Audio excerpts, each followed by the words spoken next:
Hey, what's going on, guys? Welcome to my 2019 React crash course. And in this video, we're going to build a full to-do list app, but we're going to do it in a way where you can really understand what's happening.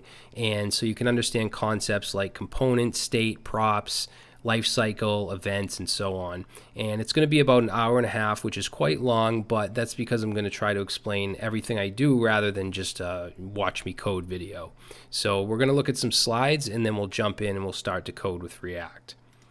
All right, so first of all, what is React? It's technically a JavaScript library created and maintained by Facebook, and it's used for building user interfaces and or front-end applications. Now, when I say front-end, I mean in the browser. When you build something with, like, let's say PHP or Python, your code runs on the server, whether it's a dedicated server, shared account, cloud hosting, whatever. The code that you write with React runs on the client. And there's benefits to this, including certain performance bumps in certain areas.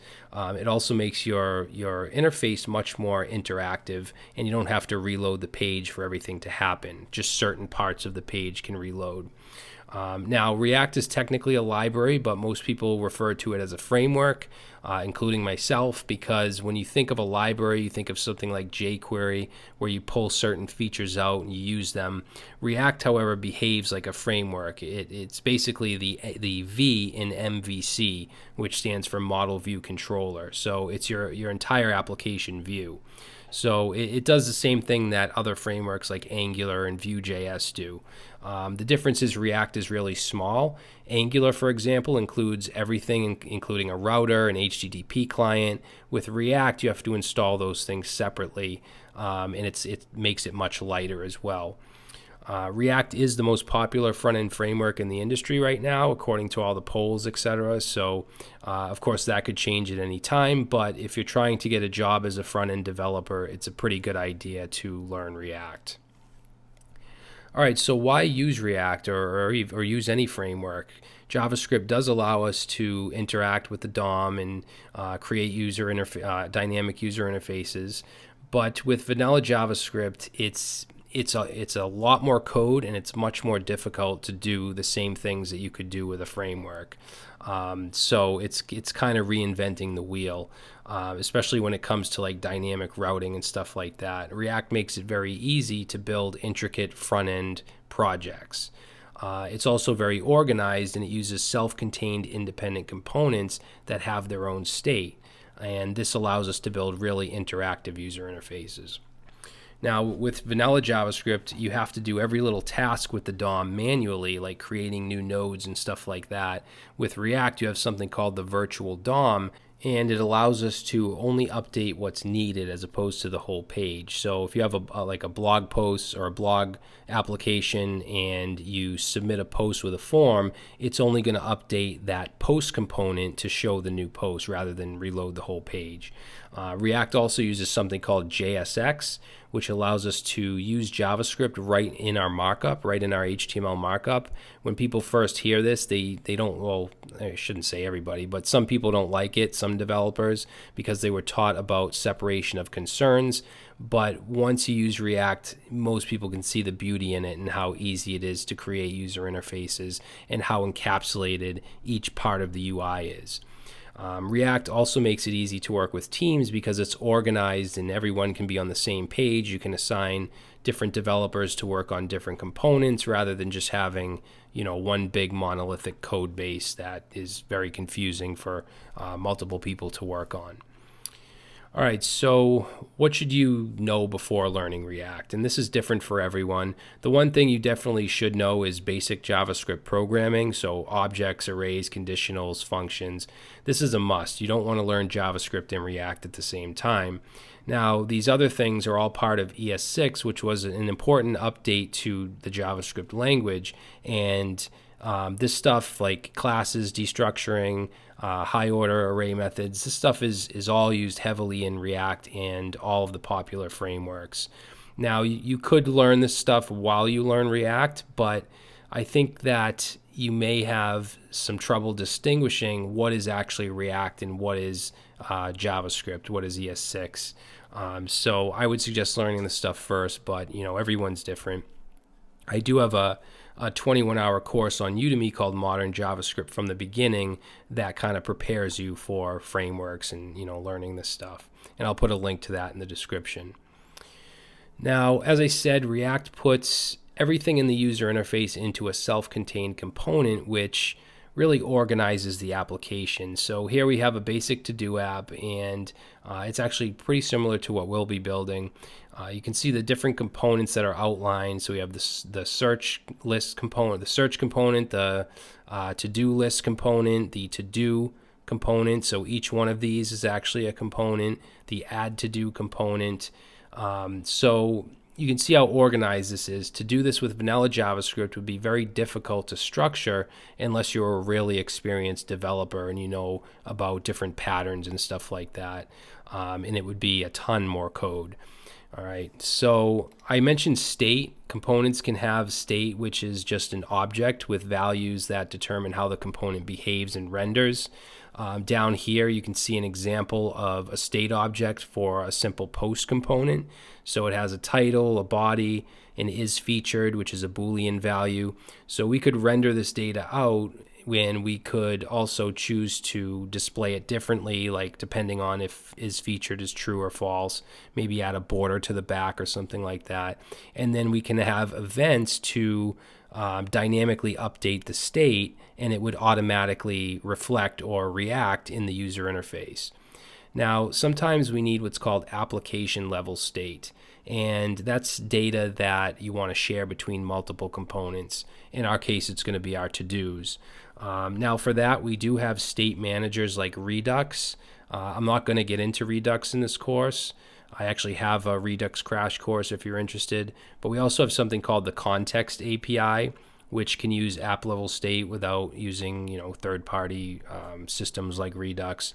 But I'm not going to get into the Context API either because it's just the course is long enough. I do have a complete project using the Context API. I also have a Udemy course called React Front to Back where we use it as well. All right, so how do we actually get started? There's actually a tool called Create React App that's a CLI tool, a command line interface tool for creating React applications. Basically, it creates like a boilerplate app that we can build from. And it uses Webpack, which is a module bundler, and you can use Webpack on its own without Create React App, but it's really difficult to configure, and it's really not worth it. Create React App does everything for you, and it comes bundled with a dev server with hot reload, so it'll auto reload as you save. It also comes with a build tool, so you can simply run npm run build, and your code will compile into static assets that the browser can read that you can actually deploy. All right, so the last thing I want to look at before we get started is the anatomy of a component. Now, you can have functional components as well. This is a class-based component which has what's called a lifecycle, and you can have different lifecycle methods. Also, it holds state. Functional components can only hold state if they use something called React hooks, which are very new. I'm not going to go over hooks in this course, but I do have a video on React hooks if you're interested. So basically, we have a class called post, so it's a post component. It extends the component class in the React library. And we have our render method, which is the only required lifecycle method. And this takes care of rendering the component on the page. And it's going to return what's called JSX. Okay, so this is JSX. It's very, very similar to HTML. And we can have JavaScript expressions embedded directly in the markup. So as you can see here, we're displaying the title and the body from the state. And we can create component state by simply creating a state object with different key value pairs. Okay, so we could put any kind of JavaScript expression we want inside these curly braces. So it's very, very dynamic. We can also have events, all types of stuff that we're going to get into. All right, so that's it. Let's go ahead and jump in and start to learn React. All right, guys, so we have a lot to go through, and basically we're going to end up with something like this, which is a to-do list application. And the reason I'm showing you this is because I want you to get a structure in your head of how this is going to be as far as components and so on. So basically, this has a bunch of components within it. We have the to-do items themselves, so each one is a to-do item. By the way, these are coming from something called JSON placeholder, which is a fake REST API that acts as a back-end server that feeds us data. But we're not going to get into that until later. We're just going to hard code the to-dos up until the end. But basically, we have to-do items, and then we have the to-dos component, which is just all of these. The to-dos wraps the to-do items. And then we have the add to-do component, which is this form. And then we have the header. Okay, we also have the about page, which is also a component. All right, and we can add to-dos. So I can say test, and you see it gets added down here. We can delete them. We can mark them as complete, which will add a line through. So we're going to deal with CSS. We're not using Bootstrap or anything. It's all custom CSS. I know it's not the best looking, but I think that using Bootstrap or using a framework will kind of distract from React itself. And I also want to show you how we can use basically styling within our components. Okay, so just kind of get that in your head as a picture of what we're doing as we're working. All right, so there is a couple things you're going to need. Node.js you need to install because we need to use NPM or Node Package Manager to install Create React app, as well as any other dependencies that we want to install or any other packages. So just go to nodejs.org, grab the long-term support or the latest version. And then I'd also suggest installing the React developer tools for Chrome, because you can see your entire component structure, your props, your state, all that stuff just right from within the browser. And then this is the GitHub page for Create React app. It just shows us how to install it. Now, you could use NPM to install it globally, which would put it on your system, and then you could use it. But what we're going to do is use npx, as they tell us to do here. Using npx, it just allows us to use Create React app to generate an application, but it doesn't actually install it on our system, which is good. So we're going to go ahead and do that. So let's jump into VS Code. That's what I'm using for my text editor, Visual Studio Code. And I just have an empty folder called React Crash To Do, and I have my terminal open, my integrated terminal open in that folder. All right, so I'm going to run npx create-react-app, and then just a dot, meaning I want to generate the app in this folder. And you can see it says creating new React app in the current folder. All right, so our application has been generated, and what I'm going to do is I just want to quickly go over the structure that was generated and some of the important files and so on. Let me actually just minimize that for now. So let's look at the package.json, which is a manifest file that has some information about our app. It has all the dependencies, all the packages that are being used, and if we install other packages, those will get put here. But you can see we have three main packages: React, which is the library itself. We're using 16.7.0 at this point. React DOM, which has to do with loading components in the browser. Now, there's also, for instance, React Native, which allows you to build mobile apps where you don't need React DOM, okay, because there's no document object model. However, whenever we're building web apps, we do need both packages. Now, React Scripts is something that Create React app gives us that has to do with the dev server, being able to compile our application, being able to run tests, and some other stuff as well. So all the Webpack stuff is done under the hood. We don't even have to worry about it, which is great about Create React app. And then for scripts, we have a start script that will start our dev server. We have a build script to basically compile all of our code into something that the browser can read without needing a dev server. So basically, before you deploy, you want to do npm run build and then deploy your code. We can also run tests. We can also eject from Create React app if you want to really customize your Webpack file, but that's way beyond the scope of this tutorial. But that's pretty much it for the core package.json file. The next file I want to show you is in public, and it's index.html. Now, it's really important to understand how React works. Basically, it's a single page application framework, meaning that everything runs through one physical single page, and that's index.html. And basically, this div right here that has an ID of root, this is your output for all of your React stuff. When you build all your components and everything in the source folder, everything outputs here, okay? Or basically your main app component outputs here, and then everything is inside of that. So this div is extremely important. This is your entire application. In fact, I'm going to get rid of these comments because it makes this file look more complicated than it really is. And if you want to use like a Bootstrap CDN or Font Awesome or something, you can put that in here as well. We could change the title. Let's just say to-do list. But yeah, this is the most important thing here, is this output for our application. Now I'm going to show you what actually generates the or how the app component gets put here, and that's in the source folder index.js. So this is the entry point to React, basically. And starting at the top, we're importing the library, we're importing React DOM, and then we're importing the main app component. Okay, as I said, there's a main parent app component that wraps around everything. And then here, React DOM is rendering the app component into that element with the ID of root. Okay, so this document.getElementById is actually grabbing this div right here, and then it's inserting the app component. So that's what's going on with React.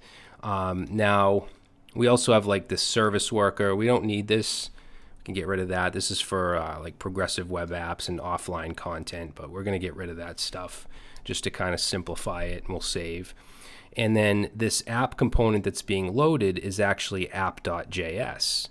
And this is formatted just like any other class-based component, as I showed you in the slides. So we have class app, it extends component, which comes from the React library. Now sometimes you might see it like this, where you actually bring in component, or you might see just import React and then extends React.component. So this is doing the same exact thing. It's just structured a different way. And then let's see, we're bringing in the logo SVG file, which we're going to get rid of, the main app CSS, which is like the global CSS, and then inside the class we have a render method. Okay, so render is what's called a lifecycle method, and it's the only one that's actually required because it's needed to actually render the component in the browser. And then that's going to return what's called JSX. Okay, this looks like HTML, but it's actually JSX. It's basically an easier way to write JavaScript for output in the browser. So you could actually write components in pure JavaScript, but you would never want to. It would be 20 times as hard. So that's why they use JSX to do that. And you can actually include JavaScript within here by using these curly braces. As you can see, we're actually using a variable called logo, which is actually the logo that we imported here. But we're going to get into all that stuff. Just know that this is JSX. One of the main differences is you can't use the class attribute in JSX. You have to use class name. Okay, so whenever you want to add an HTML class attribute, you can't use class. You have to use class name. All right, and then down here it's just exporting the app class as default. So let's go ahead and run the server and let's see what this looks like. So I'm going to go down in my terminal and do npm start, and it should just open up the server. Actually, let's see. It opened on another screen. I'm just going to bring it over. All right, so this is what it looks like. We have the logo. This is the SVG, and then the paragraph, the link right here, and it's hot reload. So if I go ahead and change this to hello world and save, you'll see that it auto reloads. I don't have to manually hit the reload button. I'm just going to close the rest of these up. All right, so now we're going to get started. I want to have these like on the same screen so you guys can see both. But what I want to do is my basic cleanup. Okay, so I'm going to delete, excuse me, I'm going to delete the index CSS. And as soon as I do that, it's going to break. And the reason for that is in the index.js file, it's trying to import it, but it's no longer there. So if we just delete that and save, it should fix it. I'm also going to clear, let's see, I'm going to delete the logo SVG because we don't need that. That's also going to break because in app.js, it's trying to import the logo and then it's using it down here. So we want to get rid of this. all I want to return from the main app component is the main div here. So we'll get rid of the header, all this stuff inside, and we'll just put an H1 for now. We'll just say app and save. Now we get app. And then in app CSS, there's some core CSS that comes with this boilerplate. So I'm actually going to replace this with just some core CSS, basically just a reset, zeroing out the margin and padding, Arial font, line height, link color, stuff like that. So we'll save that, and we should be all set to get started. So that's kind of the process I go through when I use Create React App to just get rid of the stuff that we don't need. All right, so as you know, this is a component. It's the main app component. What I want to do now is create another component. So we're going to go to our source folder and create a folder inside the source folder called components. And inside components, I'm going to create a file, and I'm going to call this todos.js, okay, capital T. So that's the kind of convention for component files, is you want to have an uppercase for the first letter and then uppercase for each word as well. So to-dos, this is going to be a class-based component, just like app.js. So we could actually just copy app.js and paste it in, get rid of the we obviously don't need to import the CSS file. And then we want to change the name of the class to to-dos and change the export to the name of the class of to-dos. And let's just change this h1 to to-dos and get rid of this class name. We don't need that. All right, now we don't see it. It's not showed up here because all we did was create the component. We didn't actually bring it in to app.js. So let's do that. Let's import it. So we'll import to-dos from, and we're going to go /, meaning the current folder, into components, and then we want to-dos. And the way that we embed a component into our main app component is simply with a tag. So to-dos, just like that, just like a custom HTML tag. And we'll save, and there we go. So now the to-dos component is being displayed. So I want to talk about state. Now, like I said, different components can have their own state, but a lot of times you're going to need state that multiple components need to access. And our to-dos need to actually go in a place where we can basically feed it down to different components. So I'm going to put all of our to-dos in the main app component state. So the way that we add state is we go within the class. We can say state equals, it's just going to be a JavaScript object, and then we're going to put in to-dos. All right, so to-dos is going to be an array of objects. So we'll put the first one here. It'll have a title. And let's just say take out the trash. Let's also give it an ID. When you work with a database, when you have a back end, when you have an API, most of the time you're going to have a unique ID for your resources. So title, and let's also do completed. We'll set that to false. All right, so now what I'm going to do is just take this and copy it down 2 more times. And let's change this ID to 2. Let's make this, we'll say, dinner with wife. And this one, ID will be 3. And let's say meeting with boss. Okay, so we have a couple to-dos now in our state. Now to access state, we can say this.state. Whatever we want, in this case to-dos. And I can actually go in the render and I can do a console log above the return and say this.state.todos. Okay, so now if I open up my Chrome tools, you'll see an array with 3 to-dos. All right, and also, let's get rid of that. If we go to our React tools and we take a look at the app component, down here you'll also see the state. Okay, and inside the app component, we have our to-dos component, which doesn't have any state or props or anything like that. Now, what I want to do is take the to-dos that are in the main app component state, and I want to pass them down to the to-dos component as a prop, okay, or as a property. And the way that we can add props is just like an HTML attribute. So, for instance, we can say to-dos equals, and let's just set this to this.state.todos. Okay, so we're taking the to-dos in our state, we're passing it to the to-dos component as a prop. Okay, so now we have to figure out how do we access this from within our to-dos component. So let's save this. And just doing that, if we click on the to-dos component, you'll see it has props now with the array. All right, so if we go back to to-dos.js, we could actually console log this above the, we want to be in the render above the return. And we can say this.props.todos. And now if we go in our console, you'll see that it's printing out all of our to-dos.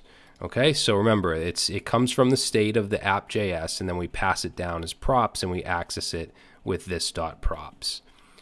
So the next thing we want to do, since we have this array of to-dos, we need to loop through them and then output something. Okay, output the actual text or title or whatever. So in React, what we do is we use the map method, which is a high order array method, and it's used for a lot of different things, but basically it can return an array from an array. But we're just using it to loop through and then outputting JSX. So I'm going to actually replace these parentheses right here. I'm going to return this.props.todos. Remember, that's our array, and we want to map through. So we want to do .map. And inside here, we could use function, but I'm going to stick to arrow functions. So let's put in some parentheses, and we'll say to do.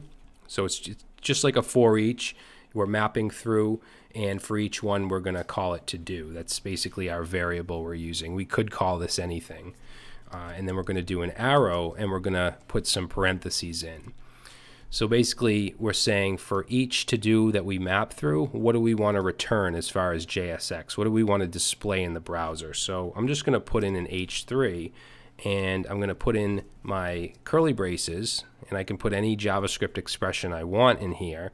I could even do like 1 + 1 and save, and we should get 3 2s. Obviously, we don't want to do that. We want to display the to-do title. So we're going to take to-do, which is right here. It's being passed in here. And then that's an object, so we want the title property. Okay, and again, it's coming from here. We want the title of each one. So let's save that. And now we have 3 H3s with the title of each to-do. All right, and ignore this for now, this warning. I'll get to this in a minute. Now, I don't want to output just an H3 for each one. I don't even want just the markup in here. I want to load a whole new component called to-do item.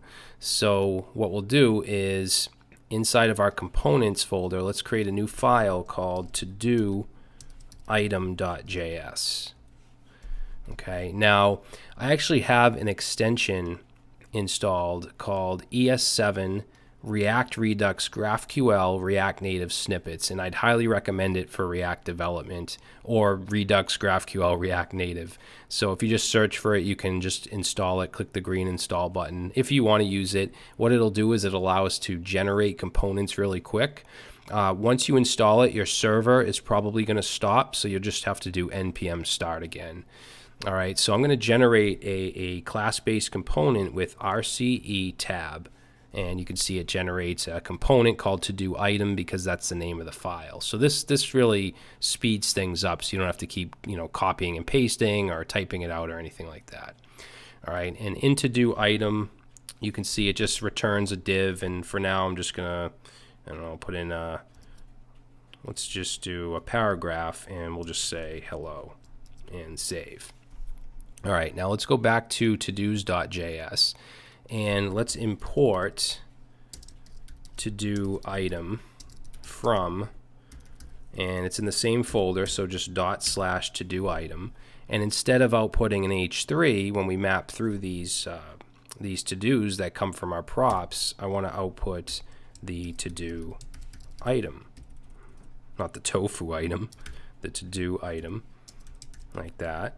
And if I save, we get hello 3 times. And the reason we're seeing hello 3 times is because we have 3 to-dos that are being passed in. They're coming from the state, being passed in as props. We're mapping through those props, and then we're outputting to-do item, which only has hello inside of it. So obviously hello is not what we want to display here. We want to display that particular item. So in order to do that, we're going to take the current to-do, which is being passed right here through the map function or the map method, and we're just going to add on here to-do equals to-do. Okay. So if I save that, we get no different, nothing changes because we haven't changed this. Now remember, this is a prop. Okay, to-do is being passed into to-do item as a prop, so we should be able to simply say in an expression this dot props dot to do, and then whatever property we want. So we want the title, and let's save, and there we go. So now we're seeing each each to do title. Now this error down here, it says each child in an array or iterator should have a unique key prop. Okay, so that when we map through something, it's actually creating what's called a list. Okay, and lists they should have keys. I mean, it doesn't break the application, but we'll just keep seeing this warning. So we just simply want to add a key onto this, which should be something unique. Now remember, we have access to the to-do, and that to-do has an ID, which is unique. So I'm going to say the key is going to be to-do.id. And we'll save, and now that error goes away. Now, I think it's a good time to talk about prop types. Okay, now prop types are sort of a validation for properties that a component should have. Okay, and we can set the type. We can also set them to be required or not. So our to-dos component has a prop of to-do, right? We're passing in, a prop of to-dos. So we need to add that as a prop type. So in to-dos JS, we're going to say import prop types from prop-types, and then we want to go down below the class, and we want to define any prop types for this class. So we'll say the name of the class, which is to-dos, dot prop types equals, and it's going to be an object of props. So we have a prop called to-dos. So we're going to say prop types dot, and then it's an object, and it's going to be required. So we'll say is required. Okay, and we'll save that. Invalid prop to-dos of type, or it's not an object, it's an array of objects. So we want to put array. Okay, so right there it told me that this is, object is wrong. All right, so it's just good practice to do. So we'll just say prop types. Okay, and our to-do item also has a prop of to-do, so we want to do the same thing there. So I'll copy this import prop types. We'll put it inside to-do item, and then let's copy this and put that in to-do item as well, except we're taking in a to-do, which is an object, not an array. It's a single object. And we'll save that. To-dos is not defined. It's because this should be to-do. To-do item. This should be whatever the name of the class. And there we go. Okay, so let's move on. I want to start to look at style. Now, in JSX, we can actually use inline style, which allows us to, like I said, have our markup, our functionality, and our styling all right in our components. So we're going to be focusing on the to-do item.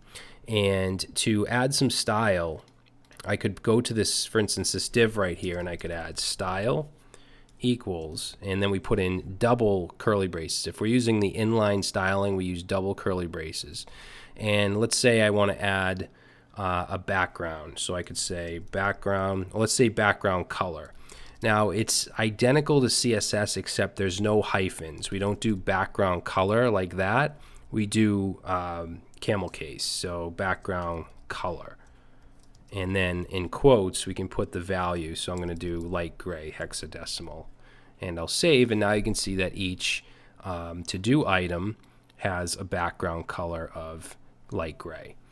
Now we could also use variables. So for instance, if I wanted to go down here and say const, let's say item style equals, and we could go like that, and I could say background color and set that to F4 3 times, and then I could use that variable. If you use a variable, you only need the single curly braces, and I could say item style and save, and you can see I get the same result. Now you can also put your style inside of a function, and that's what I'm going to do, and I'm doing it for a reason, because I want the style to change depending on if the to-do is completed or not. If it is, I want to have a line through it. So what I'll do is I'll set this style equal to a method, so a method in the class. So I'm going to use this dot get style. I'm going to do that. I'm going to get rid of this down here. I just wanted to show you that as an example. And then above render, I'm going to say get style, and we're going to use an arrow function here. So we're going to say equals, and then any parameters that it takes, and then an arrow. And let's return. Actually, you know what I'm going to do is first show you kind of the long way to do this, because I want to check to see if the completed is true. If it is, then I want to put a line through. So I'm going to say if, let's say if this dot, remember props contains the current to do, so dot to do dot, we want to check completed. Okay, so if it's completed, then let's return a style of text decoration. Remember, we have to use camel case, no hyphens, and we're going to set that to. Actually, you know what? Let's see if it's not. No, we can do it this way, I guess. So we'll set text decoration to. Line through. Okay, and then we'll do an else, then return our styling with text decoration as none. All right, so I'll save that, and there's no line through, notice, because none of them are completed. But if I go to our app.js and I go to our state here, and let's set the second one to, we're going to set that to true. And save, and now you can see that there's a line through it. Okay, so this is a good example of how putting your styling inside of your, or basically how you can use dynamic styling. Now this is a lot of code to write just for this, so we can cut this down by using a ternary operator in just one return. So I'm going to do the same thing by just saying return our style, and for text decoration, I'm going to use a ternary operator. I'm going to say this dot props dot to do dot completed. If that's true, then let's make this line dash through. Else, okay, else is represented with a colon, then I want it to be none. And if I save, we get the same result. And then we could add any other styles we want here as well. So I also want to add the background. So we'll say background light gray. I'm going to put a comma here, so that's the syntax. I'm going to add some padding. We'll say 10 pixels, comma. I know it's a little weird when you're used to CSS, you're used to putting a semicolon and not using these quotes and stuff like that, but that's just how it is with JSX. Let's do a border bottom. The camel case is a little weird as well. Border bottom, we'll say 1 pixel, CCC dotted, and save. And there we go. There's our to-dos, or there's our styling for our to-dos. So let's see. Next thing I want to do is I want to have a checkbox next to each one. All right. So let's go down to our render, and within the paragraph, we'll just put this on a separate line. Before the title, I want to put a checkbox. So I'm going to say input type is going to be checkbox. Let's see. So we don't need a name or an ID. But we need to, I mean, if I save this, we can see it and everything. Put a space there. Actually, if we want to see how there's no space here, what we could do is just put in an expression with a space and save, and that will push it over. But basically, to make this actually do something, we need to add an event. Okay, so now we're going to start to look at events. So let's say on change. So we have like on click, on change, on submit, just like vanilla JavaScript, except it's camel case. You're gonna, have a capital C here. So on change is going to equal a method, and we're going to say this dot, and let's call it mark complete. All right, I'm just going to close this up to give us some more room here. So we're going to call it mark complete, and then we can add this method. Let's go, we'll put it right above render. So we'll say mark complete. Now you want to use arrow functions, and I want to show you why. So if I were to, let's see, if I were to do this, and when you have an event and when you call a method like this, it takes in an event parameter. But let's say I wanted to just console log this dot props. And I'll open up my console over here. Now if I save this and I check one of these, we get an error. And this error says cannot read props of undefined. It's talking about this line right here. It can't read props of undefined. So this is actually undefined. Now there's two things we could do here, or two options. One, we could bind this. And the reason we can use this in like render, we could use it in some of the other lifecycle methods, but I haven't showed you those yet. It's because they're part of this component class. This is a custom method that we just created, so it doesn't have access to this. So we could do dot bind this, and if I save that and then we go ahead and we run that event, if I check this, it works. It shows us the props. Now a better way to do this, if you don't want to have to add bind this, is to simply use an arrow function. So just put an equal sign here and then an arrow. And then we can save that, and now it should work. Okay, no error. So now I'm going to attempt to explain and show you probably the most difficult part of this, and one of the most difficult things for me when I was learning React. Since we're not using a state manager like Redux, we're not using the context API, we have to basically climb the tree, or what is it called? Component drilling, I think it's called, something like that, where basically we have our state inside of our app.js file, right? So we can't simply say this dot set state, and then change the completed value to true or false. We have to climb the ladder. We have to go from to-do item to to-dos and then into app.js. And the way that we do that is through props. We create methods inside of our props, and we call those. So instead of just having a mark complete in here, what I'm going to do is I'm going to call this dot props dot mark complete. So I'm going to save that, and by doing that, if I go up to to-dos, which is the next level up, and I go to where the to-do item is, I can actually add a prop of mark complete and set it to whatever I want. So let's just call this dot mark complete inside of this component, and then I'll go up here and I'll say mark complete. And let's just test it out. We'll just do a console log, and we'll just say hello.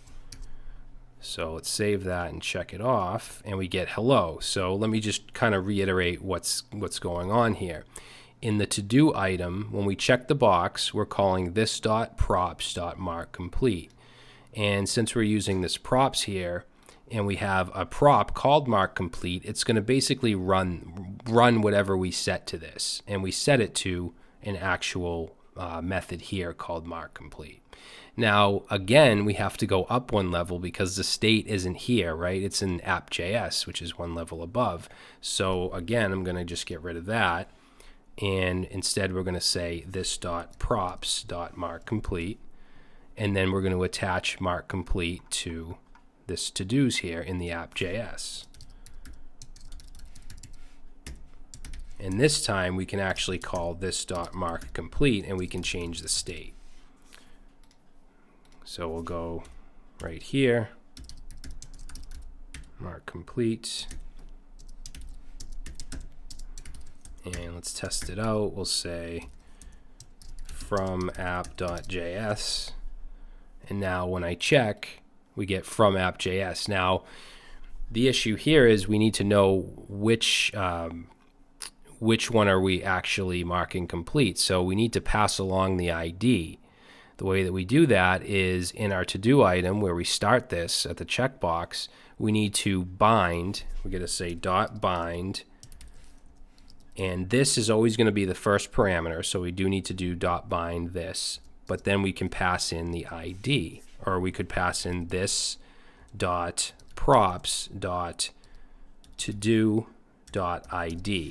okay? Because remember, we have access to this .props.todo. Now, this can be kind of a pain in the neck after a while when you have to keep doing this.props. or this.state. So what we can do is we can use something called destructuring to pull the variables out of the to-do and the props. So let me show you what I mean. If I go up to above return, okay, you want to make sure you're above return, and I'm going to say const and open up some curly braces. And let's set this equal to this.props.todo. And what we can do is actually pull out values from this.props.todo. And I want to pull out the ID and the title. Okay, so then down here I can simply use ID and I can use title. I don't have to do this.props for every single one. We're basically pulling the variables out. So now that we've done that, let's save, and now we're passing the ID up. Okay, it's going up through to-dos and up into app.js. So now we should be able to grab the ID here. So let's console log ID. And now when I check one of these, we get the actual ID of the one that's being checked. Okay, so now the idea is to actually change the state for that particular one. So remember, we have to use set state, so this dot set state, and we want to change, the state is an object, right? We're looking at state as a whole. Actually, I don't know why I did that. We're looking at state as a whole, which is an object, and we want to change something within to-dos. So let's say to-dos, and we need to basically match the ID that's passed in here, and if it matches, then we want to update the completed value when it's checked. So we're going to use map. We're going to say this dot state. Okay, remember we're in the app.js, so we're talking state here. Dot to-dos dot map, and inside map we're going to just call this to-do, and we're going to use an arrow function here, and then we want to use an if statement, and we want to check to see if the to-do, the current to-do that we're iterating through, if that ID is equal to the ID that's passed into the function, then we want to set to-do dot completed equal. Now we don't want to just set it to true, because if I do that, it's going to stay true. If I check it again, it's always going to be true. We need to toggle it. So if it's true, it would be false. If it's false, it would be true. So what we'll do is we'll set it to not to do dot completed. Okay, whatever the opposite is, we're going to set it to. And then underneath that, we just simply need to return to do. Okay, so let's save that, and then we'll go and we'll check one of these, and there it goes. You can see the line goes through it. Okay, I can uncheck or take the line off as well. And then if I open up my React tools here, and we take a look at the state for the app component, and let's look at let's look at a single to-do item. So the first one here, we'll look at the props, and you can see completed false. But as soon as I tick that, it turns to true. Again, false. Okay, so it's toggling the state at the top, and then that state is being brought down through the props into the components. Okay, so think of as the state as like this cloud of data that hovers above all the components, and then we're just sending something up to change it, and then it rains back down. Okay, so it's a one-way data flow. And I know this stuff can be kind of hard to understand, but don't worry about it. As you progress and as you actually build some projects, you'll start to get the hang of it. Let's just put a comment here. So this will mark to do, or let's say toggle complete. I probably should have called it toggle complete, but that's fine, whatever. And then that's just the render. All right, so now what I want to do is I want to be able to delete each one of these. So we need to add a little delete button and kind of do the same thing. Call a method on a prop that's going to come back up to the app.js and then get rid of that. To do. So in to do item, let's go after the title here. So we have the title, and then let's do a button. And I'm just going to put an X. Okay, so we'll do an X. And then let's add some styling to this. So I'm going to say style, and I'm going to set this to a variable. Let's call it btn style. And then we'll go down here.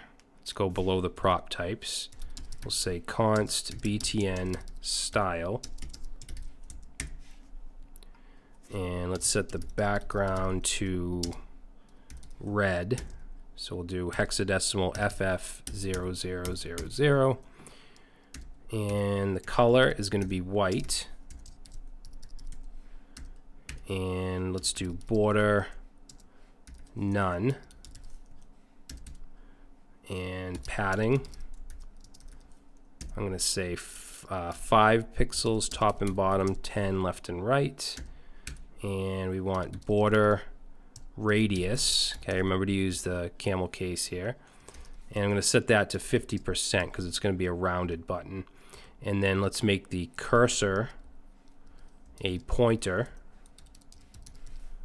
and let's also just float it to the right. Alright, so we'll save that, and there we go. So now we have our little X buttons. They look kind of messed up on this. They looked better on the other one. Let's change this maybe to 8. There we go. We'll do 9.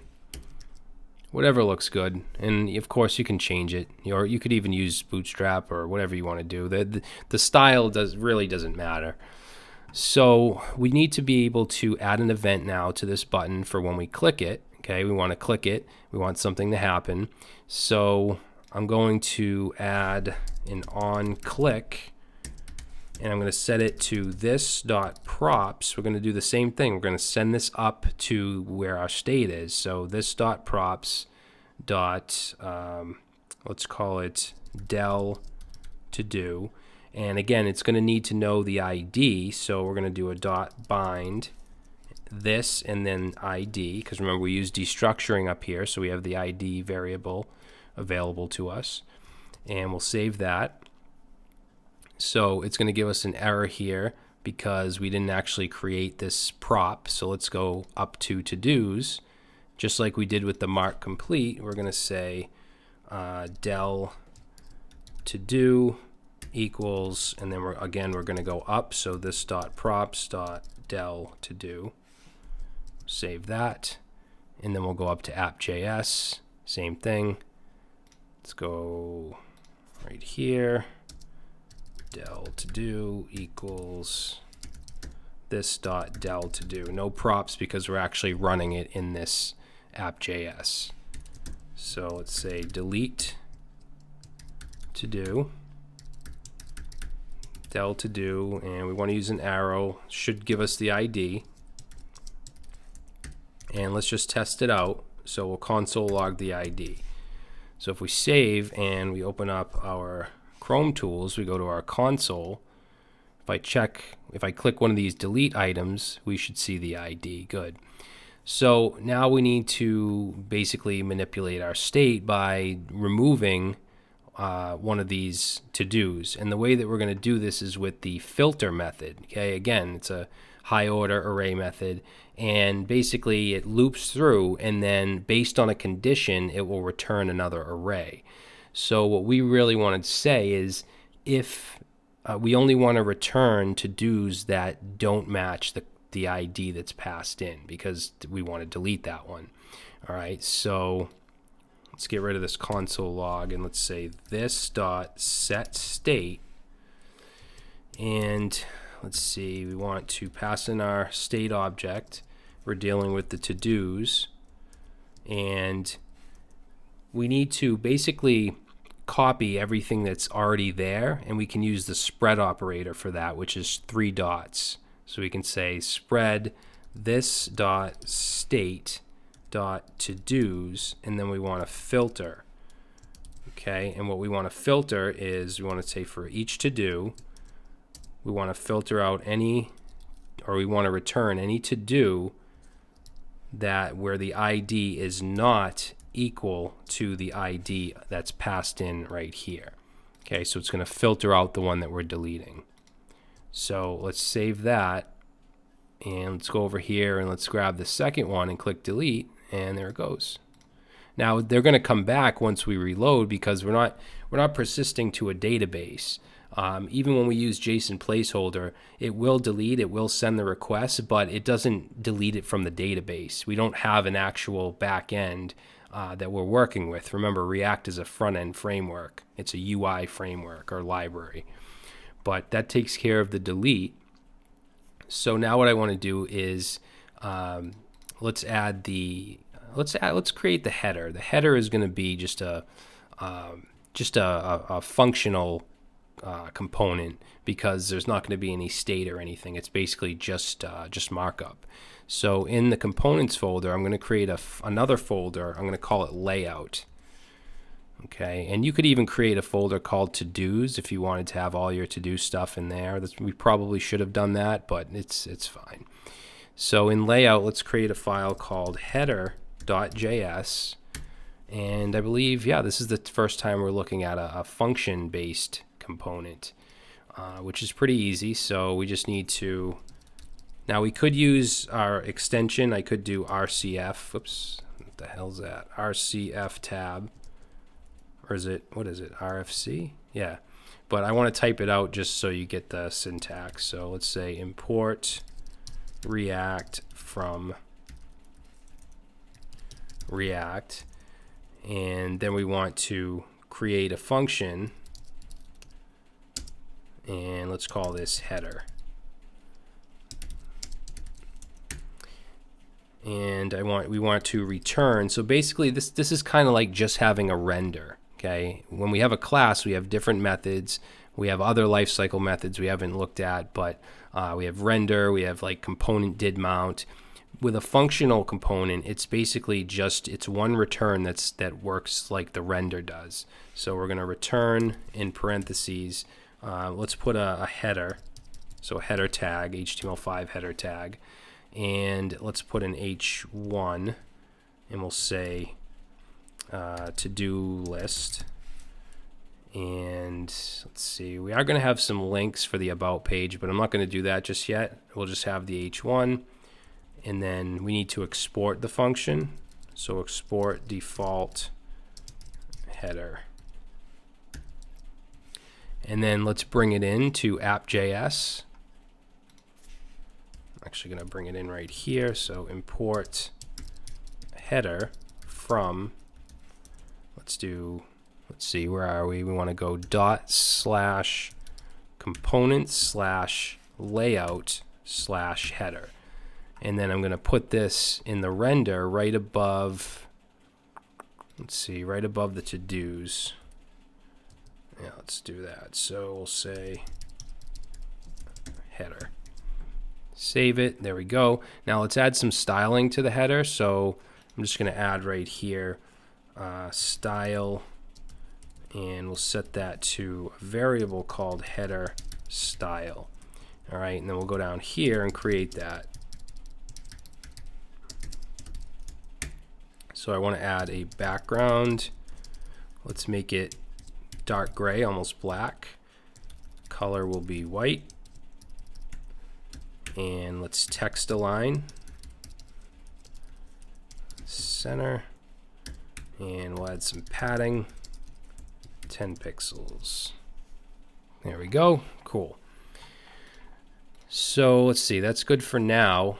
Let's create our add form, or add to do component. So in components, I'm going to create a new file called add-to-do.js, and this will be a class-based component. I'll do RCE tab, and of course, if you don't have that extension, just type it out. Now for the, let's see, for the div here, actually we don't even need a div. It's gonna be a form. So in our form, let's put an input, type text, and the name is going to be title. We don't need an ID.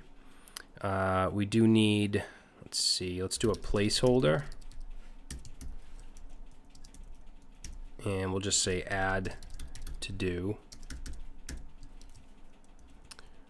And let's just fix this up a little bit. I usually use the Prettier extension for VS Code, but I don't have it installed right now. And I'm a little rusty with formatting. All right, so we have placeholder. Let's see. Well, let's just create the input field first, and then we'll talk about the state and stuff. So underneath the input, let's put a submit button. I'm just going to say input with the type of submit. Value, we'll say submit. And let's fix this up.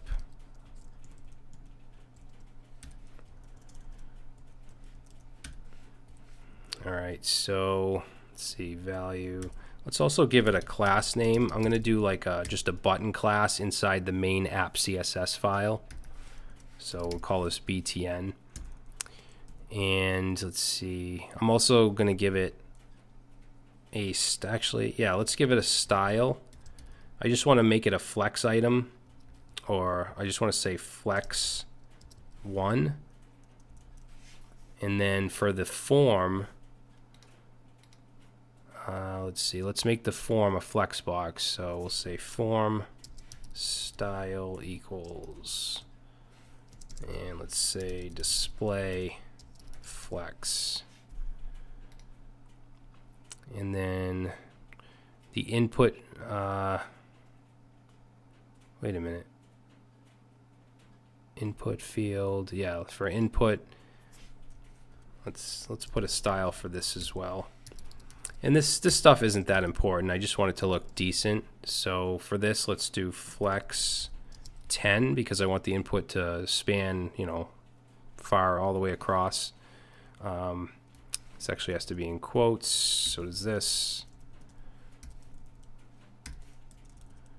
And this down here. All right, so we got flex 10, and then let's also do padding 5 pixels. Okay, so let's save this, and let's bring this into our app.js. So we'll go back to app.js and just copy this down, and we'll call this, we'll bring in add to do. So we want to import add to do, and then we're going to put this down. Let's see, we have our header. Let's do header, and then yeah, we'll just put it between header and to-dos. And save.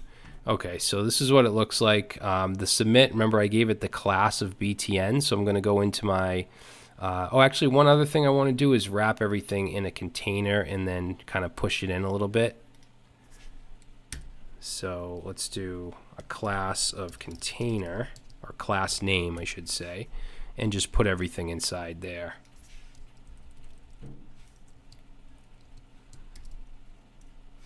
Yeah.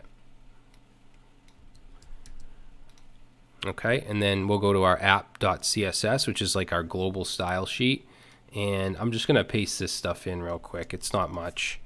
So we have a container, just adding some padding on the left and right. And then our button is just inline block. We're making it dark, some padding and stuff like that, hover. So we'll save, and there we go. So now we have our button and our to-do, our add to-do. All right, so I mean that stuff wasn't very important. It's just styling. Now we want to add functionality to this add to do. Now when we have an input field, usually you're going to want to have your fields as a piece of state for that component. So in our add to do, we're going to add a state value. So in our state object here, we're going to have title, and we're going to set it to nothing by default. Now, let's say this was like a registration form. You had name, email, password. You would want all of those fields as fields in your state. And then down in the input, we want to put as the value, we want to set that to this.state.title. Now, if I save this, we're going to get an error because it says you provided a value prop to a form field without an onChange handler. Because the way this works is as you type in, it'll fire off an onChange event, and you need to handle that. You need to update the state. If I type an A inside here, this title in the state is then gonna have an A inside of it. Okay, so let's do that. Let's add an onChange.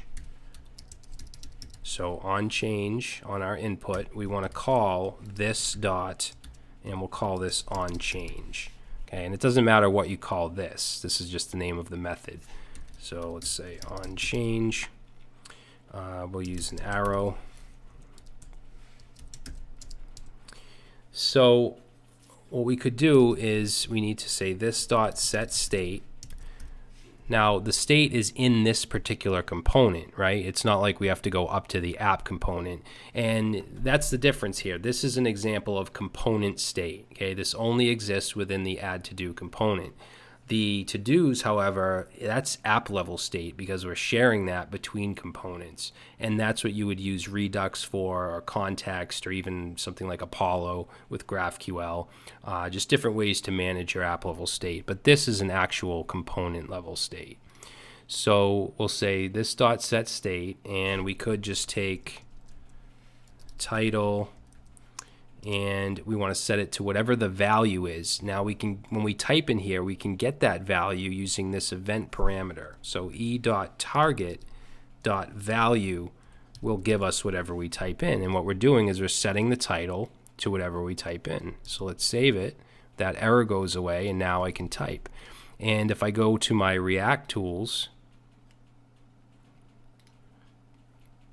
and I go to my add to do, let's make this bigger, add to do component, you can see the state right here is what is in the input. If I clear it, you can see that in real time it'll show you what I type in. The state is constantly being changed as that onChange event fires.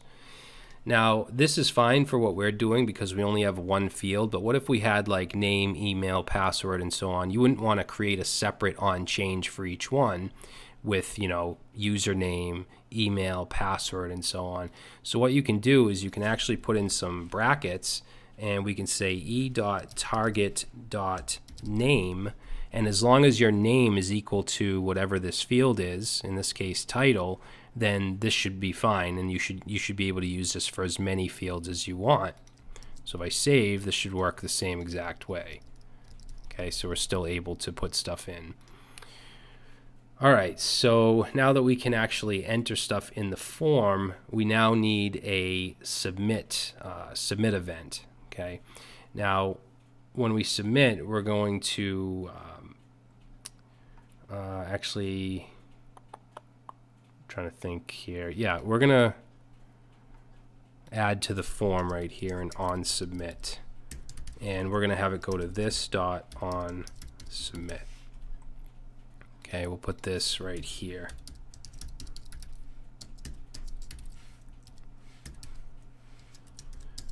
All right, now since it's a submit, just like with vanilla JavaScript, it's going to try to submit to the actual file, and we want to stop that or prevent that. So we can say e.prevent default, just like in vanilla JavaScript. Now, what we want to happen is we want to call props method because we need to pass this up, just like the delete and the make complete. We're going to say this.props.add to do. Now, as a parameter, we need to pass the title up, okay, whatever we're typing in, because we're changing or we're adding a title. So let's say this.state.title.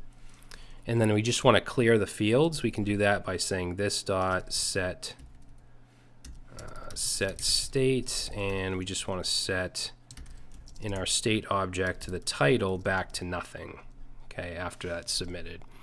So now we have to, again, pass this up, this add to do. So let's go up one level to app.js, because add to do is embedded in app.js. And let's say add to do equals this dot add to do. Okay, and then we should be able to create that here.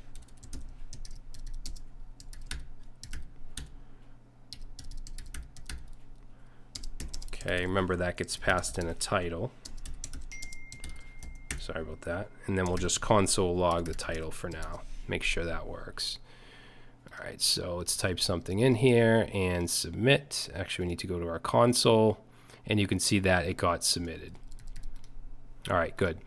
So now we just need to add this to our state. And let's see. The way that we're going to do that is by using, of course, set state. And we're also going to use the spread operator, because remember, we can't just simply change it. We have to, we basically have to make a copy of it, and that's what the spread operator does. So let's this dot set state and take our state object and to do's, and we're going to set that to an array, and we're going to copy what we have currently. So this dot state dot to do's, and then we're also going to add in the new to do. So actually what I'll do is put in new to do as a variable, and let's go up above here, say const new to do equals an object. Now the ID, I'm going to do something for this in a minute, but for now I'm just going to say ID 4, and let's say title is going to be equal to the title that's passed in, and then completed is always going to be false when the to do is added. Now with ES6, since these two are the same, the key and the value, I can actually just do title like that. All right, so that should create the new to do and then add it to the state. So let's save that and just put whatever in here and submit, and it gets added. Cool. For the ID though, if I add another one, it's also going to have an ID of 4, and as you can see, it's giving me an error. It has the same key 4. So when we get to JSON placeholder, they actually give you an ID when you create a new object. But for now, let's install something called UUID, which will generate random IDs for us. So I'm going to just stop the server here with Control-C, and let's do npm install UUID. All right, now you might get this warning, but don't worry about it. We're just using this temporarily for now anyways. So let's run our server again, npm start. And if it wouldn't install, if you got an error, that happened to me earlier, you can delete your node modules folder, run npm install, and then run npm install UUID, and you should be all set. So now that we installed that, let's go ahead and bring it in. So we'll say import UUID from UUID, And then wherever we want to generate an ID, which I'm going to actually do here instead of hard coding it, we can simply do UUID dot, and then there's different versions. We're using version 4. So doing that will generate a random ID. So we're just going to put that there, and then also in our add to do right here. Okay, and then we'll save that, and then let's add a new to do, and then another one, and we shouldn't get that error. And in fact, if we want to go to our React tools here and take a look at the state and look at the IDs, you can see that we have these long strings for the IDs. All right, it's a nice little package if you need to generate IDs on the fly. Okay, so we can mark them as complete. We can delete them. We can add them. I think what I want to do now is start to work with the React router. Okay, I want you to understand that before we move on to actually making HTTP requests to JSON placeholder. So I'm going to go ahead and not delete, but close out all of these files here. All right, now React router it's not part of React. We have to install it separately. So let's go ahead and stop the server real quick and run npm install react-router-dom. Okay, this is the version 4 router.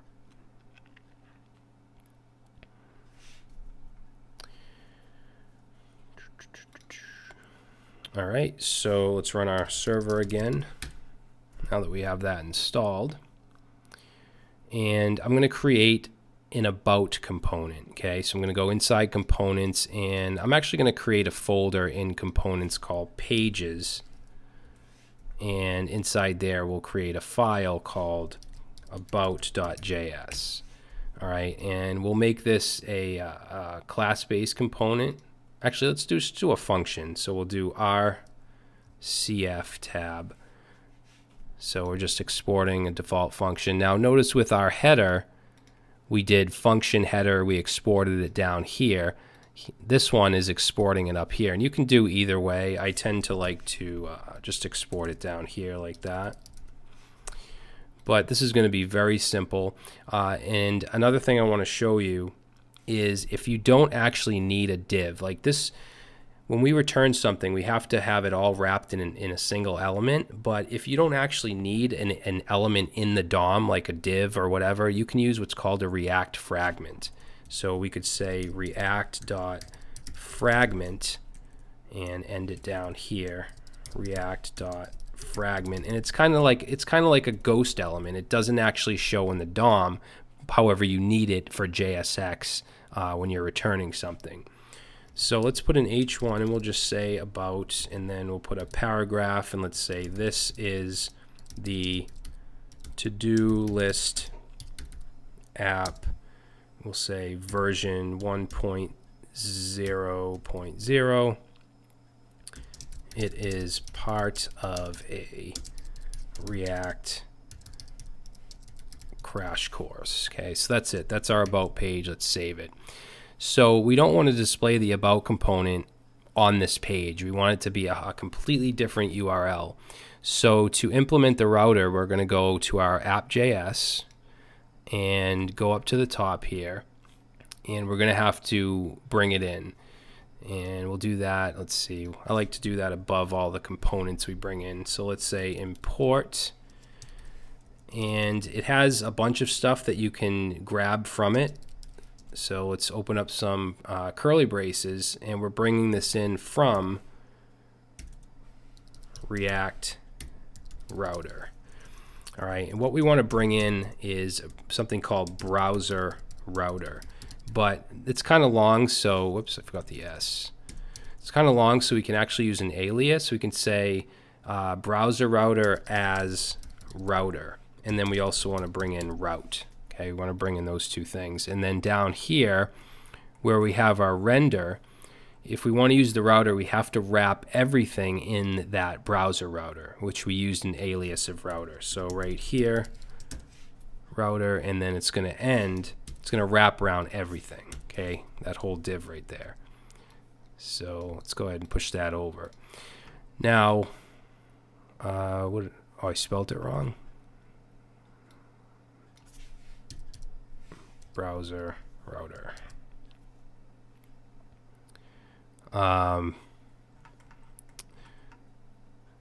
What's going on here? Import browser router is not exported from React router. Oh, I'm sorry, it's React router DOM. Okay. Now, what I want is for the home, for the landing or the home page, the index, whatever you want to call it, I want this to display exactly what we have here. And the issue is we have two components displaying, the add to do and the to-dos. To add a route that's just a single component is really easy. We can just add a component prop. But when we're doing this, we have to use what's called render props. So let's create a route. We do that using route. Remember, we brought that in above. And it takes in a path. Our path we want is just our index, our slash. And then we want to do render. Okay, so we want to say render equals, and then we want to open up some curly braces and say props, and then we want to use an arrow and put in some parentheses. All right, I'm actually going to just close this up though, like that. So inside here, we need to actually return something. We're going to use a React fragment. Oops, I can't do that.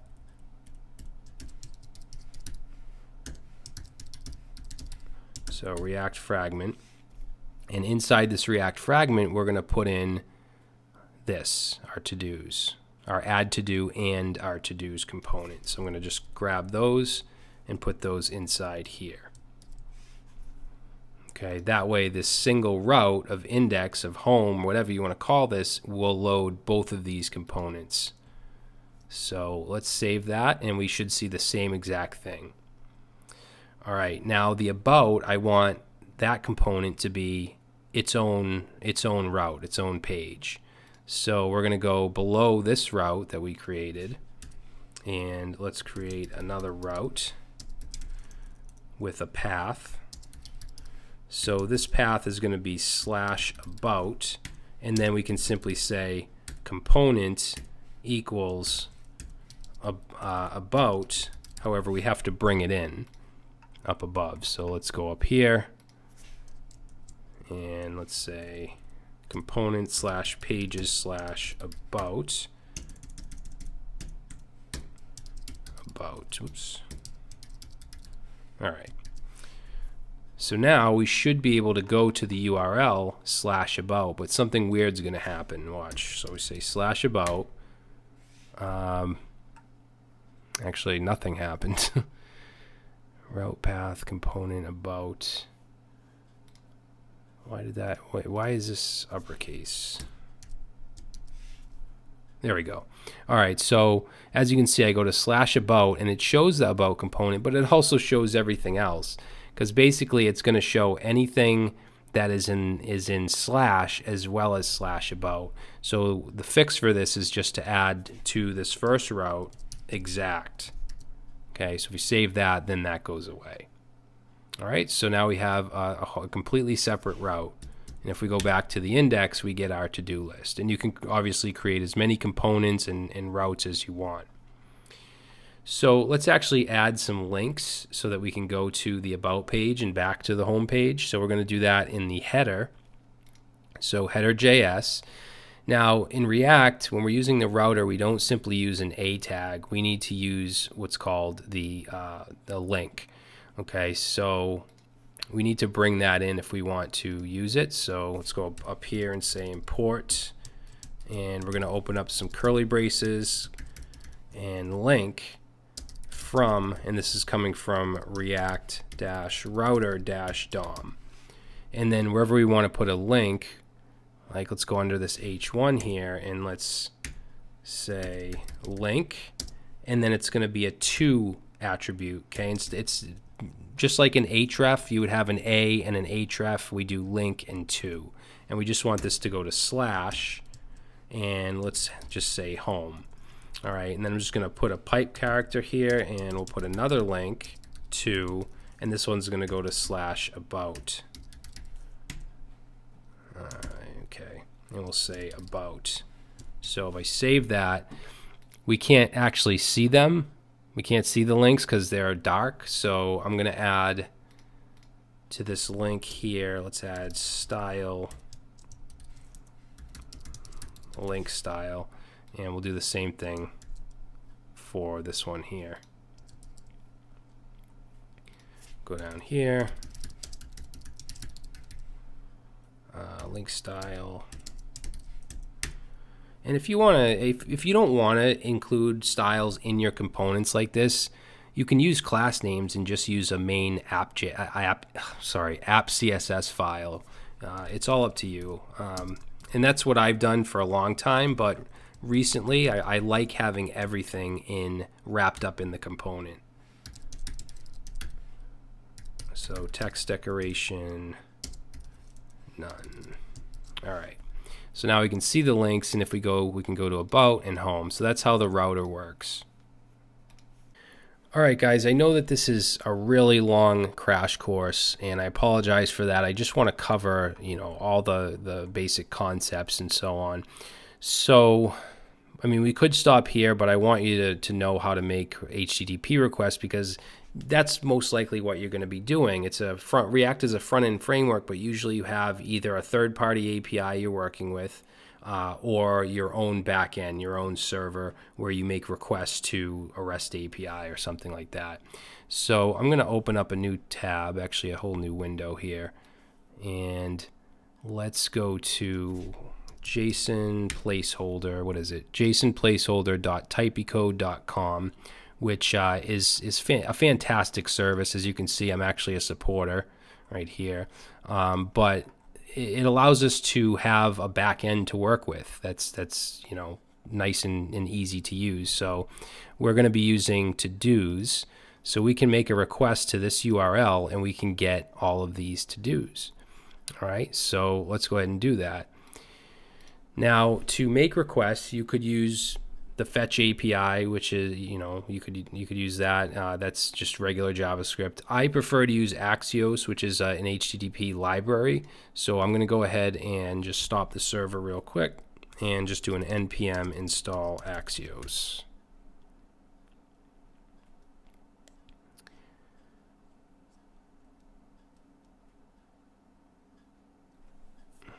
All right, so let's run the server. Now that we have Axios installed. And what we want to do is fetch the to-dos from the JSON placeholder API instead of having them hard-coded here. So I'm actually going to keep the to-dos in the state, but it's going to be an empty array. Okay, so we just want to completely clear it. Now if I save, we don't see anything. Now, to make initial requests, you want to use another lifecycle method. So we've only dealt with render so far, but the lifecycle method you want to use is component did mount, which will run right after the component mounts. So we're going to say component did mount, and here's where we're going to make our request. So axios.get, we're making a get request. I don't know why that turned into an uppercase.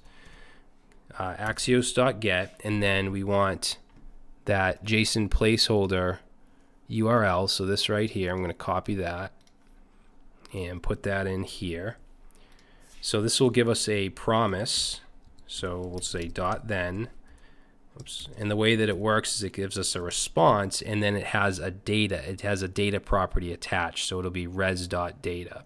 So we get this response, and we could console log it. Let's console log res.data. Axios is not defined. Oh, I don't know why that happened. I'm actually going to move this up here. Okay, so now if I open up my console, and let's see, console, we get an array with a bunch of to-dos, and I can actually limit the number. So if I add a query parameter here of underscore limit equals 10, and save. You can see now we only get 10. Now I want to put these in my state. I want to put these right in this to-dos array. So it's very easy to do. All we have to do is say this dot set state. We want to set to-dos to res.data and save. And there we go. So now we're pulling those to-dos from JSON placeholder. And notice some of them are complete. Some of them are marked as completed. Because if we look at right here, you see some are completed, false, false, true. So it's showing those, and it's showing those as crossed out. Now, if we add a to-do, we want to make a post request to the REST API. Right now, we're just adding it to the UI, which we still want to do, but we want to make the request to JSON placeholder and then take the response and put that in here. Okay, and we shouldn't have to use UUID anymore either. So we can actually, I'll just comment it out. And then let's go down to the add where we're adding the to-do, and we want to make a post request to JSON placeholder. And the site, it actually shows you what requests you can make. So let's see right here, routes. So we made a get request. We're using to-dos, not posts, but as you can see, we can make a post request as well. You can also do put, patch, delete. But you want to make a post request when you're adding something. Now, it doesn't actually get saved to their server. However, it does complete the request, gives us a response, and so on. So it mimics a real-life backend. So we're not even going to need this here anymore. And we're going to do axios.post. And we want to, the URL is the same as this one here, except we don't need the limit, just /to-dos. Oops. So we're going to make our post request, and then the second parameter is going to be an object with the data that we want to send, which is going to be the title, and the title is going to be the title that's passed in here, which since this is the same, we don't even need to do that. And then completed is always going to be false. All right, so this will give us a promise back. So let's do dot then. And it'll give us a response, and then all we want to do is take this and put it right in here, and instead of new to do, we're going to take the res.data, so whatever it gives us back, which is going to be the new to do. So let's save that, and now we can say test to do and submit, and it gets added. So what happened is it went out, made the request to JSON placeholder, and then it sent a response back with the to-do information, including the ID, and it got added to our UI. Okay? Because if it didn't, then this wouldn't have happened. This set state would not have happened if this didn't go through correctly. In fact, we could add a .catch here to catch the error, but we're really running out of time. So next thing is the delete. We want to make the delete request to the server. So let's see, we'll go right in here, and let's say axios.delete. And I'm going to use backticks here because to make a delete request, we need not only the core URL here, which is this typicode /to-dos, but we need the ID as well. So let's stick that in there, and then we'll say /$, and then some curly braces, and then ID. Okay, let's make that, close that up. So that will make the delete request, and then that'll give us a promise back. So we want to do dot then, and let's say res, and then we can basically just do the same thing. So we'll copy that, paste that in, and instead of, no, actually that's fine. That should be fine. So what it would do is it would delete it on the server, and then it would also update the UI. So we'll save that, and we should now still be able to delete stuff. Okay, and again, if this placeholder, if this was our real back end using whatever Node and Express or PHP or Python, whatever it may be, some kind of REST API, it would delete it from the database, and then it would delete it from the UI. All right, guys, so we've done quite a bit here. I know this is a very long video. One thing that I did forget to do is add the prop types for these methods. Like for instance, the to-dos, it has a prop. We add the prop type of to-dos, but we also have mark complete and del to-do. So we should go into to-dos.js and add those. So right here, let's see. So we have mark complete, and that's a function. So we would say prop type func, and then we would have del to do, which is also a function, and just got to put a comma here. Oops. All right, so there we go. What else? The add to do JS. So let's see, add to do, and then also the to do item, I believe, had a prop as well. So if we go to to-dos JS, yeah, to do item also has mark complete and del to do, so we should add those as well. So I'm just gonna copy all of this and then go into to do item JS. Oops, I don't want to copy it all. Let's just grab these two.